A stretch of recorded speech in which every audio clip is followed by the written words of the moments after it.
In the small town of Eldridge, there was an old Victorian house on Hartwell Street that had been abandoned for decades. The house had a reputation among locals as being cursed or haunted.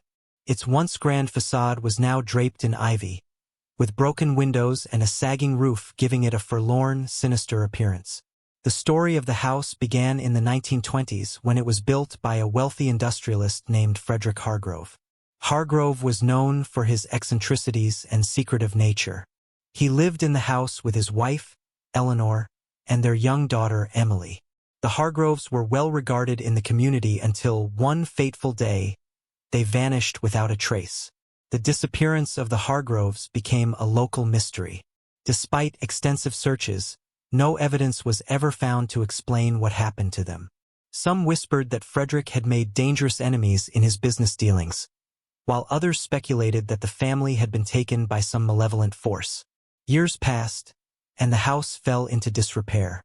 In the 1960s, a new family, the Thompsons, moved into the house. The Thompsons were unaware of the house's grim history. They began to experience strange occurrences almost immediately. Unexplained noises, such as footsteps echoing through the empty rooms and whispers in the dead of night, plagued them. One evening, while the Thompsons were gathered in the living room, they heard a soft, childlike voice calling for help from upstairs. The family's young daughter, Lucy, was particularly affected by these voices. She claimed to see a little girl standing at the foot of her bed, asking her to play.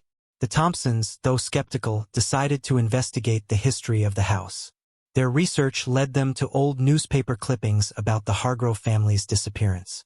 As they pieced together the story, they discovered that Eleanor Hargrove had been heavily involved in spiritualist practices, including seances, which she believed could contact the dead.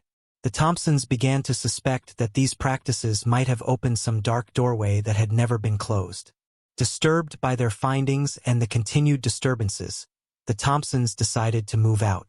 The house was left vacant once again, and stories of hauntings began to circulate more widely. Over the years, people reported seeing shadowy figures in the windows and hearing cries for help emanating from the house, despite no one living there. In the late 1990s, a group of urban explorers, drawn by the house's eerie reputation, decided to investigate. They entered the house on a crisp autumn night with cameras and recording equipment. What they captured was unsettling. In one of the recordings, a child's voice could be heard pleading for someone to find her. The explorers found old toys and belongings scattered throughout the house, many of which were dated back to the time of the Hargroves.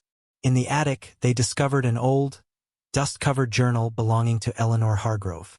Its pages detailed her obsession with summoning spirits, and the terror she felt as entities she had contacted seemed to turn against her. The final entry was a desperate plea for someone to help her and her family escape the darkness that had ensnared them. The explorers never returned to the house. They reported feeling an overwhelming sense of dread and nausea during their visit, and some claimed to have been followed by an unseen presence afterward. To this day, the house on Hartwell Street remains abandoned. The townspeople avoid it, and it's often shrouded in an eerie fog that seems to linger even on the clearest days. The story of the Hargroves and the strange occurrences in the house continue to haunt the community, serving as a chilling reminder of the dark secrets that might linger behind the walls of old, forgotten places. As the new millennium approached, the house on Hartwell Street became a local legend, whispered about by children daring each other to approach it, and discussed in hushed tones by adults who had their own theories about what lay within. The once grand Victorian structure had become a symbol of fear and mystery, attracting amateur ghost hunters and thrill seekers. In 2001, a young couple named Mark and Lily, both history enthusiasts with a fascination for unsolved mysteries, moved to Eldridge. They were drawn to the house not by its reputation, but by their curiosity about its historical significance. Determined to uncover the truth behind the legends, they decided to spend a few nights in the house, equipped with modern investigative tools and a deep respect for the history of the place. Mark and Lily arrived in early September, their excitement palpable. They began their investigation by documenting the house's current state, noting the decay and deterioration that had set in over the years. They found old furniture covered in dusty sheets, a once elegant chandelier hanging precariously, and walls adorned with faded wallpaper. On the first night, as they settled in, they noticed nothing out of the ordinary. The house was quiet, save for the creaking of the old wooden floors. They set up their cameras and recording equipment in key areas: the attic, the basement, and the rooms where the Thompsons had reported disturbances. The second night, however, was different.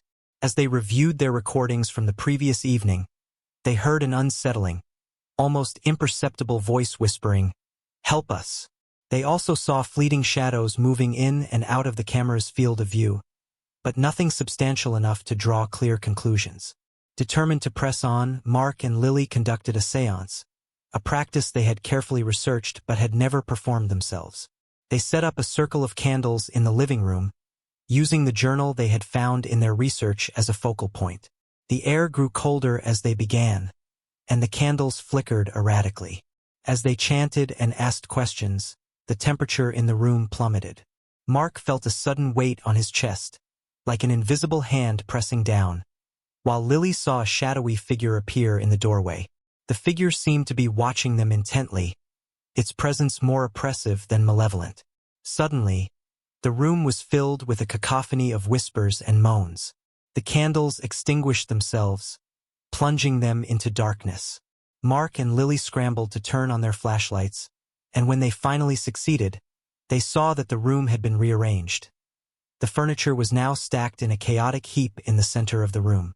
Terrified but undeterred, they decided to take a break and discuss their findings. They retreated to the kitchen, hoping to gather their thoughts.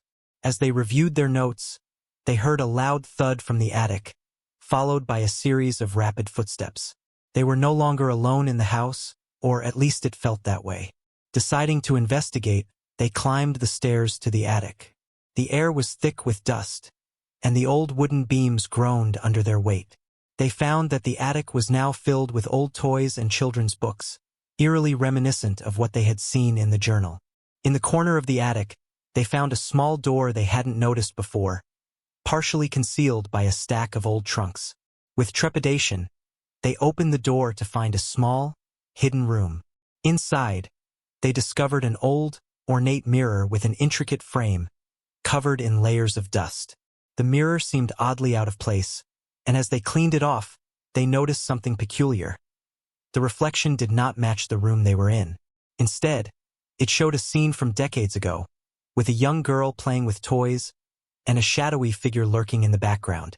Suddenly, a cold breeze swept through the attic, and the mirror began to rattle violently. Mark and Lily, now thoroughly frightened, decided to leave the house immediately. As they packed their belongings, they heard the voice again, this time more desperate and pleading, "Help us! Save us!" They left Hartwell Street that night, vowing never to return.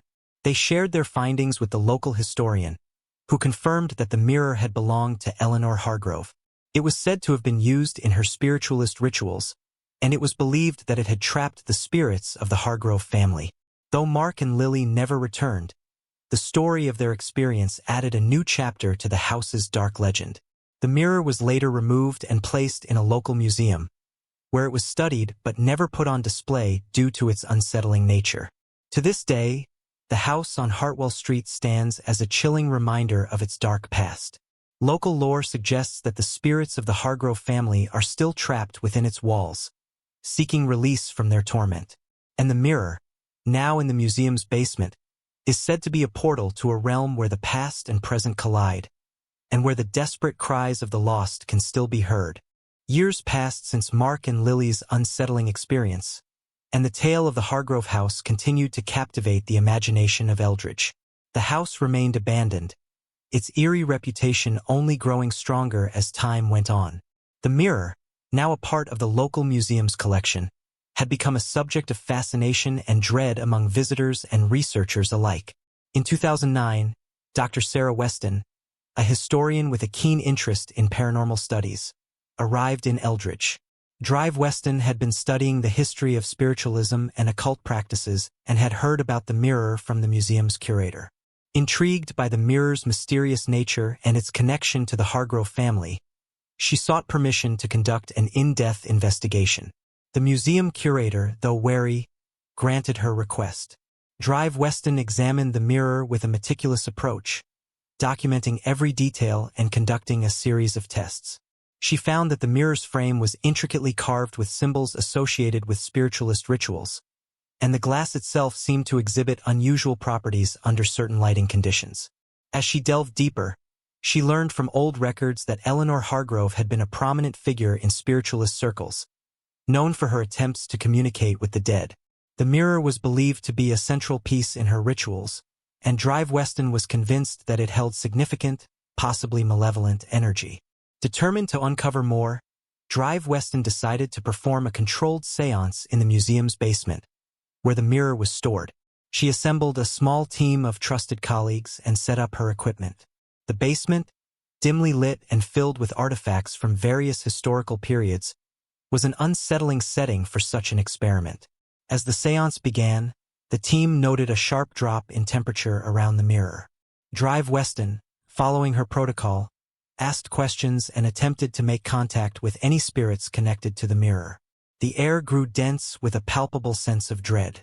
The mirror's surface began to ripple, and the room was filled with a low, guttural hum that seemed to resonate from within the mirror itself.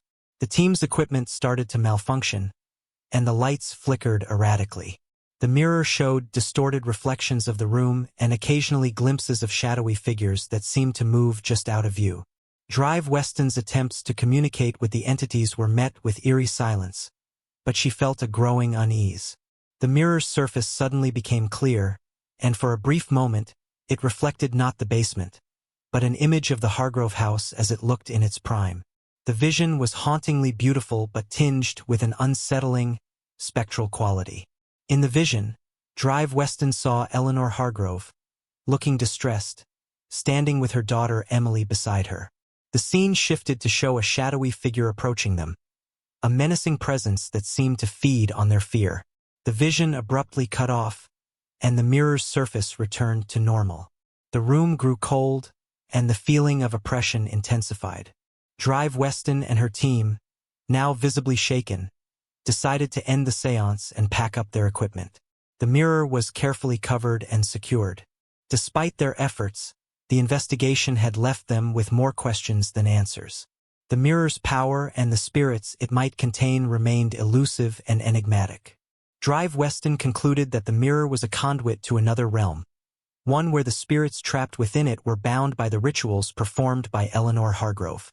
In the months that followed, strange occurrences were reported at the museum. Staff and visitors claimed to have seen fleeting shadows and heard whispers in the basement.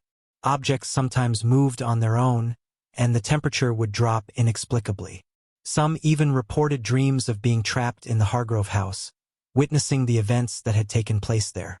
The museum curator, troubled by these developments, decided to move the mirror to a more secure location, hoping to mitigate its influence. It was placed in a specially designed, sealed room with protective wards, and access to the room was strictly controlled. Yet, the house on Hartwell Street remained a place of dark fascination.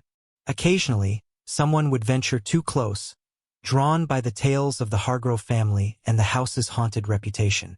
Those who did often reported feeling a strange pull, as if the house itself were alive and aware, feeding off their curiosity and fear. And so, the cycle continued. The mirror's curse persisted, a dark shadow over Eldridge. The house stood as a chilling reminder of the unknown, and the mirror, locked away yet never truly forgotten, remained a haunting symbol of the Hargrove family's tragic fate and the restless spirits that lingered beyond the veil. The mystery of Hartwell Street, its ghostly inhabitants, and the cursed mirror persisted, a chilling enigma that continued to lure the brave and the curious, forever trapped in the shadows of its own dark history. In 2014, a new chapter in the tale of Hartwell Street began with the arrival of a young paranormal researcher named Alex Carter. Alex had grown up hearing the eerie stories about the Hargrove house and the cursed mirror. Armed with a passion for uncovering the truth and a background in both historical research and ghost hunting, Alex was determined to unravel the remaining mysteries surrounding the house and its haunted past. Alex's investigation began with a thorough review of all available records, including Dr. Sarah Weston's findings and the museum's reports. He was particularly intrigued by the mirror's strange phenomena and the accounts of ongoing disturbances at the museum. Alex also delved into the personal histories of the Hargrove family, trying to understand their lives and the nature of the rituals Eleanor had performed. Determined to get first-hand experience, Alex secured permission to conduct a new investigation in the house on Hartwell Street. The property had been largely neglected since the Thompsons' departure, with the only changes being some minor maintenance to prevent further decay. Alex, however, was not deterred by the house's dilapidated state. Arriving in the summer of 2015, Alex set up his base in the house and began his work. Equipped with state-of-the-art ghost hunting equipment, including infrared cameras, EMF detectors, and digital voice recorders, he started with a detailed sweep of the property. He placed sensors in key locations: the attic, the basement, and the rooms where disturbances had previously been reported. The first few nights were uneventful, with only the usual creaks and groans of the old house. But on the fourth night, as Alex reviewed the data, he noticed something unusual on his EMF detector: a spike in electromagnetic activity in the attic. He decided to investigate, setting up his equipment to capture any anomalies. As he ascended the creaky staircase to the attic, a chill seemed to follow him. The temperature dropped noticeably, and the air felt heavier with each step. In the attic, Alex set up his equipment and began a focused investigation. He conducted a series of EVP, electronic voice phenomena, sessions, asking questions and waiting for responses. During one of these sessions, Alex's equipment picked up a series of faint, disembodied voices. They were difficult to discern, but a few phrases were clear: "Help us," "It's too late," and "Find the key." The messages seemed to come from different directions, adding to the unsettling atmosphere. Alex decided to follow up on the cryptic message about a key. He searched the attic thoroughly, examining old trunks, hidden compartments, and dusty corners. His efforts eventually led him to a small, concealed drawer in an old desk, which he had almost missed. Inside, he found an ornate, old-fashioned key. Intrigued, Alex took the key to the basement, where the mirror was stored. He had previously heard rumors about a hidden compartment or another room that might be linked to the mirror's history. With a mix of excitement and trepidation, Alex tried the key on a locked door in the basement that had always puzzled him. The key fit perfectly, and the door creaked open to reveal a small, hidden chamber. The room was filled with old papers, dusty books, and artifacts related to spiritualism. In the center of the room was an altar-like table, covered with remnants of rituals: candles, incense holders, and faded parchment. On the table was a journal similar to the one found by the Thompsons, but older. The journal belonged to Eleanor Hargrove and detailed her increasing desperation to contact the spirit world. The entries spoke of her fear of an entity that she had inadvertently summoned, something dark and malevolent that had started to influence her family and the house itself. As Alex read through the journal, he came across a passage describing a ritual intended to seal the portal and protect the living from the entities that had been summoned. The ritual required a specific incantation and the mirror itself, which was to be used as a focal point to bind the spirits. Realizing the significance, Alex decided to perform the ritual described in the journal. He gathered the necessary items from the hidden chamber and prepared the basement as the ritual site. As he began reciting the incantation, the temperature in the room dropped drastically, and the air grew heavy with a palpable sense of dread. The mirror began to ripple and emit a low hum, and Alex felt an oppressive force pushing against him. He continued the incantation, despite the growing discomfort. Suddenly, the mirror's surface cleared, and the room was filled with a blinding light. For a moment, Alex saw the Hargrove family, Frederick, Eleanor, and Emily, standing together, their faces filled with relief and gratitude. When the light faded, the mirror returned to its normal state, and the oppressive atmosphere seemed to lift. Alex felt a sense of profound calm and closure. He carefully packed up the items and left the house, feeling that he had finally given the Hargrove family the peace they had long sought. In the weeks that followed, the disturbances at the museum ceased, and the house on Hartwell Street seemed to settle into a more tranquil state. The mirror was returned to its place in the museum, and while it remained a subject of fascination, its influence appeared to have waned. The story of the Hargrove house and the mirror became a tale of redemption and closure, as Alex Carter's efforts were recognized by both the local community and the paranormal research community. The house, once a symbol of fear and mystery, became a testament to the power of understanding and resolution. And so, the Hargrove house stood quietly on Hartwell Street, its dark past now a part of history. The mirror, its curse seemingly lifted, remained a reminder of the intricate dance between the living and the dead, and the enduring quest for peace in the shadowed realms of the unknown.